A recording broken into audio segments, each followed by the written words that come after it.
Assalamualaikum warahmatullahi wabarakatuh.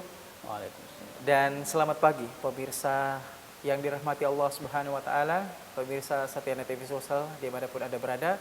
Berjumpa lagi dengan saya Rediasi Sahril dalam program religi kesayangan Anda, apalagi kalau bukan Tapari Tausiah Pagi Hari. Langsung dari Hotel Maxwan Jalan Taman Makam Pahlawan, tentunya Tapari akan membersamai Anda selama 1 jam ke depan. Dan saya tidak sendiri, seperti biasa kita sudah kedatangan salah seorang ustadz kita yang ada di Kota Makassar. Dan alhamdulillah pada pertemuan kali ini di bulan suci Ramadan, Masya Allah, selamat datang di bulan Ramadan tahun 1445 Hijriah. Kali ini tausiah akan dibawakan oleh ustadz kita yang bernama Ustadz Ahmad Danawir. Kalau begitu kita langsung saja salam sapa dan kenalan dengan beliau, karena hari ini adalah episode perdana buat beliau. Assalamualaikum warahmatullahi wabarakatuh, Ustaz. Waalaikumsalam warahmatullahi wabarakatuh. Masya Allah, kaifa Ustaz? Gimana Alhamdulillah khair. Alhamdulillah. Selamat menunaikan ibadah puasa juga untuk hari ini. Masya Allah. Selamat juga menunaikan ibadah puasa. Ya, dan untuk tema Ramadan kita pada kali ini Ustaz di Tapari, kira-kira tema yang akan diangkat apa nih Ustaz? Adalah Ramadan itu sebagai tanda kecintaan Allah kepada kita. Dan kemudian Ramadan itu sebagai ajang bagi kita untuk kembali menormalkan diri, mendinginkan diri, kembali ke fitrah kita. Masya Allah. Ramadan adalah kecintaan terhadap Allah dan fitrah. Iya, Ya, memperbaiki diri. memperbaiki diri. Masya Allah. betul. Kalau begitu, tafadhal silakan Ustadz. Baik pemirsa Tapari yang dirahmati dan dimuliakan Allah Subhanahu wa taala. Ramadan sudah hadir di tengah-tengah kita. Kita menunggu begitu lama, kurang lebih 11 bulan. Kita menanti-nanti dan alhamdulillah sebuah kenikmatan yang luar biasa. Allah Subhanahu wa taala menakdirkan kita untuk bisa memasuki bulan Ramadan yang penuh dengan keberkahan ini. Tidak banyak yang bisa merasakan sama seperti kita. Ada orang yang begitu lama mendamba-dambakan Ramadan itu, namun tidak diberikan kesempatan oleh Allah Subhanahu wa taala. Mereka lebih dulu dipanggil oleh Allah Subhanahu wa taala. Nah, kita, Allah masih memberikan waktu, masih memberikan kesempatan, maka tidak ada alasan bagi kita untuk tidak memaksimalkan bulan suci Ramadan ini sebagai tanda kesyukuran kita. Dan kemudian para sahabat Nabi juga begitu sangat antusias. Bahkan digambarkan di dalam beberapa literatur bahwa para sahabat Nabi itu 6 bulan sebelum memasuki bulan suci Ramadan, mereka semuanya sudah berdoa kepada Allah Subhanahu wa taala, memohon agar diberikan umur yang panjang agar kiranya bisa masuk di bulan suci Ramadan. Dan kemudian tidak hanya itu, ketika selesai bulan suci Ramadan, mereka berdoa juga selama 6 bulan agar kiranya amal ibadah yang dilakukan di bulan suci Ramadan itu bisa diterima oleh Allah. Nah, begitu antusiasnya mereka untuk menyambut bulan suci Ramadan. Dan tentunya ketika masuk bulan suci Ramadan, mereka manfaatkan dengan semaksimal mungkin.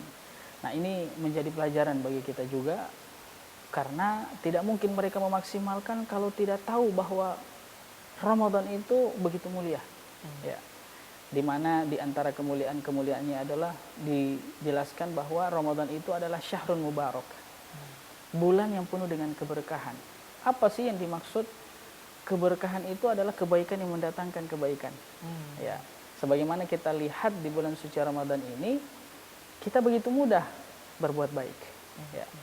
Beda dengan bulan-bulan yang lain. Ya. Kita begitu rajin. Ya. Namun sebenarnya rasa rajin itu, keuletan itu tidak boleh hanya berhenti di bulan suci Ramadan. Tapi harus berlanjut. Ramadan itu hanya sebagai pendidikan bagi kita. Betul. Ya. Pendidikan akhlak bagi kita, pendidikan karakter bagi kita untuk kita pakai di 11 bulan yang akan datang. Jadi sebagai latihan ya. Betul. Ustaz, ya. Ya, di samping sebagai ajang pembersihan diri, seperti itu. Nah, itulah syahrul mubarak. Nah, kemudian yang kedua adalah selain bulan penuh berkah, Allah Subhanahu wa taala mewajibkan bagi kita untuk berpuasa. Nah, puasa ini begitu luar biasanya, dikatakan bahwa illa saum, semuanya amal ibadah itu akan diberikan balasan dengan jelas, pahalanya sekian, sekian. Baca Quran satu huruf dibalas menjadi 10, ya. Namun puasa tidak dijelaskan berapa, karena dijelaskan illa saum, kecuali puasa, ya. As-saumu li, ya, puasa itu untukku, kata Allah Subhanahu wa taala, wa ana ajzi bihi, dan aku yang akan langsung membalasnya. Itu yang luar biasa. Berarti begitu besar pahalanya. Samping kita berbicara masalah pahala, kita berbicara masalah dampak kepada diri. Nah, ini yang penting juga. Ya, bagaimana puasa itu menghadirkan rasa empati kepada sesama. Ketika kita lapar, haus di tengah terik matahari, kita sadar bahwa beginilah rasanya orang-orang yang tidak makan. Beginilah rasanya orang-orang yang tidak bisa membeli atau menghadirkan makanan bagi keluarganya. Jadi bisa dikatakan Ustadz melatih kepekaan Betul. diri kita, ya. Betul. Kepekaan sosial. Betul. Seperti itu kepada saudara-saudara kita. Betul. Seperti itu di luar sana. Ya, tafadhal dilanjut lagi Ustadz. Dan kemudian yang selanjutnya adalah selain menimbulkan rasa kepekaan kepada sesama, rasa empati sosial kepada sesama. Nah, ini yang paling penting juga yang kedua. Ya, puasa itu menjadikan diri kita untuk menjadi pribadi-pribadi yang punya kesabaran. Sabar, ya. Ya. Sabar itu posisinya ibarat batang tubuh, ya. Badannya itu adalah iman, kepalanya adalah sabar. Jikalau hilang kesabaran, maka ibarat tubuh tanpa kepala. Begitu pentingnya kesabaran itu. Nah, mungkin sebelum Ramadan, ya, kita sempat bergesekan satu dengan yang lain, ada kepentingan ini dan itu. Betul. Apalagi memang seperti yang dibahasakan Ustadz, pergesekan-pergesekan yang diakibatkan oleh kontestasi, ya. Betul sekali. Pesta demokrasi terbesar, betul, ya. Betul. Seperti itu. Iya. Yang akhirnya mengganggu jalannya persatuan dan keharmonisan bagi kita.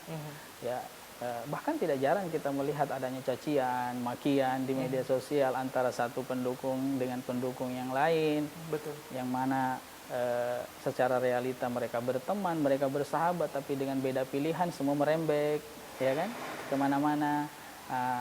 Dan saya rasa inilah ajang bagi kita untuk memperbaiki diri dengan cara memperkuat kesabaran kita. Tidak hanya memperkuat kesabaran dengan mulut, tapi dengan jempol ini. Ya. Jari-jari. Sekarang ini, ya, akses jempol ini kayaknya lebih luas, Pak, ya. Iya. Dibanding akses mulut, ya. Oke, kita tahan dulu Ustadz. Betul. Ya, kita akan kembali usai jeda berikut ini. Tetaplah bersama kami dalam program Taparing Tausiah pagi hari.